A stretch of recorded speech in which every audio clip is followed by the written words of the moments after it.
Assalamualaikum warahmatullahi wabarakatuh.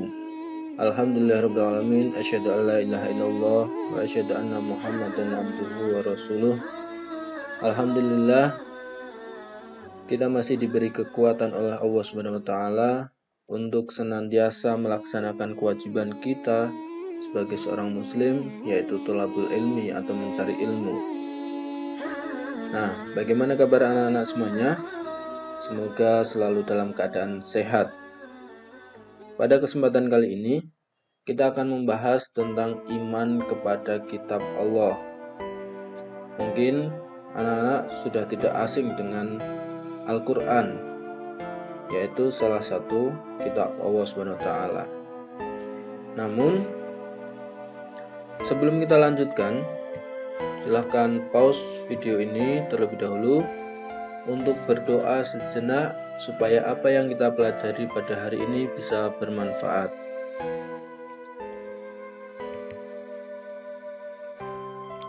Nah, anak-anak semuanya, apa yang terjadi ketika kita berjalan menggunakan kendaraan bermotor atau mobil, tetapi kita tidak tahu tujuannya? Kita mau kemana dan mau ngapain? Kira-kira apa yang terjadi? Ya, betul. Kita hanya akan buang-buang waktu.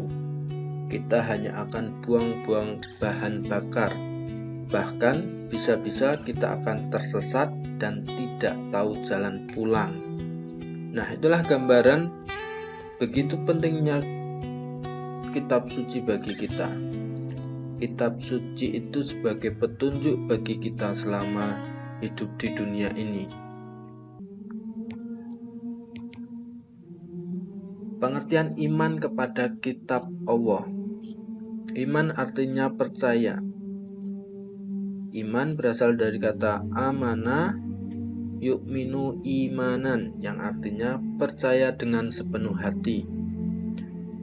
Iman kepada kitab Allah artinya kita harus mempercayai dengan sepenuh hati kita bahwa kitab yang diturunkan oleh Allah Subhanahu wa taala kepada kita itu benar-benar adanya sebagai pedoman hidup kita agar dapat meraih kebahagiaan di dunia maupun di akhirat. Jika kalian ingin bahagia dunia akhirat, ya harus percaya terhadap kitab Allah Subhanahu wa taala. Dalam surat Al-Maidah ayat 16 disebutkan, dengan kitab itulah Allah memberi petunjuk kepada orang yang mengikuti keridhoannya ke jalan keselamatan, dan Allah mengeluarkan orang itu dari gelap gulita kepada cahaya dengan izinnya yang menunjukkan ke jalan yang lurus. Di dalam agama Islam, kita wajib percaya terhadap 4 kitab suci yang telah diturunkan oleh Allah Subhanahu wa taala kepada Rasul-Nya. Apa sajakah keempat kitab itu? Yang pertama, kitab Taurat. Kitab Taurat ini diwahyukan kepada Nabi Musa alaihissalam pada abad ke-12 sebelum Masehi.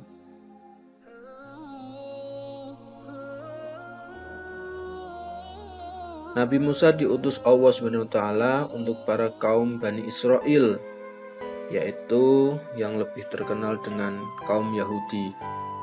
Bahasa yang digunakan pada kitab Taurat ini adalah bahasa Ibrani. Pokok ajaran dalam kitab Taurat ini adalah perintah mengisahkan Allah SWT,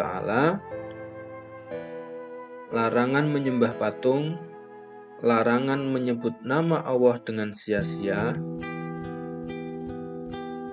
perintah menyucikan hari Sabtu, larangan membunuh sesama manusia, larangan berbuat zina, larangan mencuri, larangan menjadi saksi palsu, dan larangan mengambil hak orang lain. Yang kedua, kitab Zabur. Kitab Zabur diturunkan kepada Nabi Daud alaihissalam. Kitab Zabur ini berbahasa Kipti karena memang diperuntukkan kaum Kipti, yaitu kaumnya Nabi Daud alaihissalam. diturunkan pada tahun 10 sebelum Masehi. Nah, yang ketiga yaitu kitab Injil. Kitab ini diturunkan pada permulaan Masehi. Kitab ini diwahyukan di daerah Yerusalem. Kitab Injil diperuntukkan kaum Suryani. Kitab Injil ini menjadi pedoman kaum Nasrani agar melaksanakan perintah Allah Subhanahu wa taala. Sedangkan isi kitab Injil antara lain yaitu diperintahkan untuk mengesahkan Allah Subhanahu wa taala, membenarkan kitab Taurat, menghapus beberapa hukum dalam Taurat, dan menjelaskan bahwa kelak akan datang kembali Rasul setelah Nabi Isa, yaitu Nabi Muhammad SAW. Nah, kitab suci yang keempat yaitu Al-Quran. Al-Quran itu diturunkan kepada Nabi Muhammad SAW pada abad ke-7 Masehi, yaitu mulai tahun 611 sampai 632 Masehi. Al-Quran ini diturunkan sebagai penyempurna dari kitab-kitab sebelumnya. Jadi Al-Quran itu diturunkan untuk menyempurnakan Taurat, Zabur, dan Injil. Semuanya sudah terangkum di dalam Al-Quran.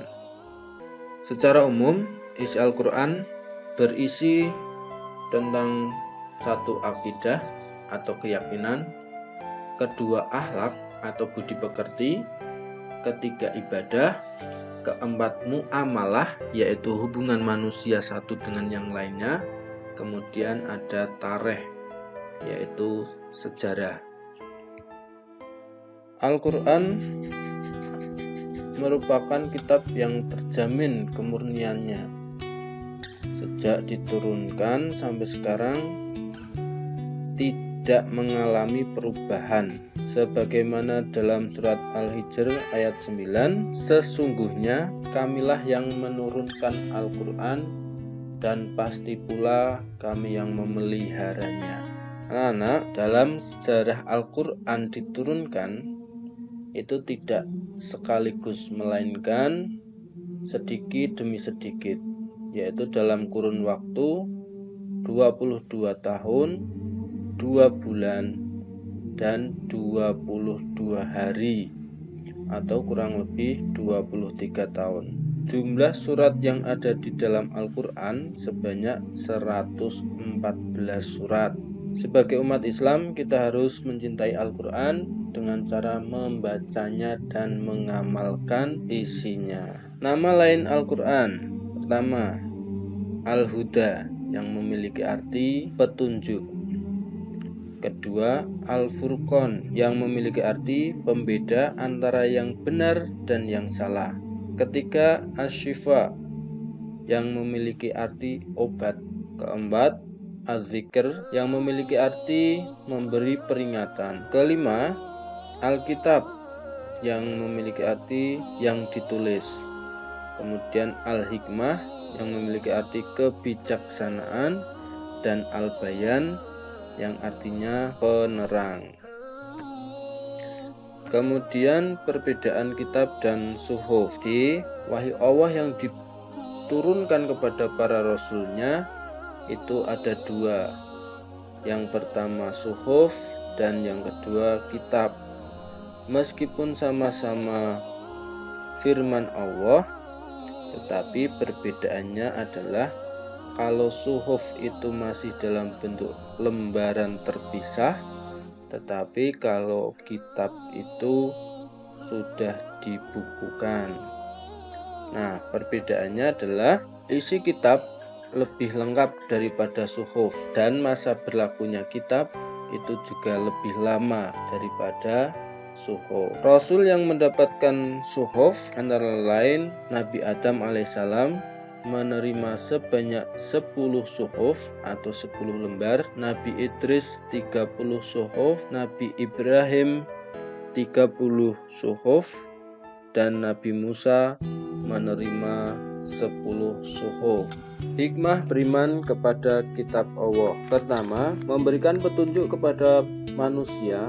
Kedua, sebagai pedoman agar manusia tidak berselisih. Ketiga, memberikan informasi sejarah kehidupan orang-orang terdahulu. Keempat, manusia dapat mengetahui betapa besarnya perhatian dan kasih sayang Allah Subhanahu wa Ta'ala kepada para hamba dan makhluknya. Kelima, manusia yang beriman akan dapat mengetahui dan membedakan mana yang baik dan mana yang buruk. Keenam, mensyukuri segala anugerah dan nikmat dari Allah Subhanahu wa Ta'ala. 7. Hati manusia menjadi lebih tentram dan menambah ilmu pengetahuan. 8. Memiliki sikap toleransi yang tinggi karena kitab Allah memberikan penjelasan tentang penanaman sikap toleransi, saling menghormati dan menghargai orang lain. 9. Meningkatkan kesabaran dalam menerima cobaan, ujian, dan musibah yang menimpa pada dirinya. Terakhir, bacalah Al-Quran karena setiap hurufnya akan dibalas 10 kebaikan. Orang yang belajar Al-Quran dan yang mengajarinya itu akan diringankan siksanya. Di dalam hadis disebutkan, man istadharul Qur'ana khaffafallahu tabaraka wa ta'ala an abawaihil adzaba wa in kana kafirin. Siapa saja yang belajar Al-Quran, pasti kedua orang tuanya diringankan siksanya, sekalipun mereka berdua itu kafir. Mungkin cukup sampai di sini untuk pembelajaran kita pada kali ini. Kurang lebihnya saya mohon maaf. Saya akhiri. Wassalamualaikum warahmatullahi wabarakatuh.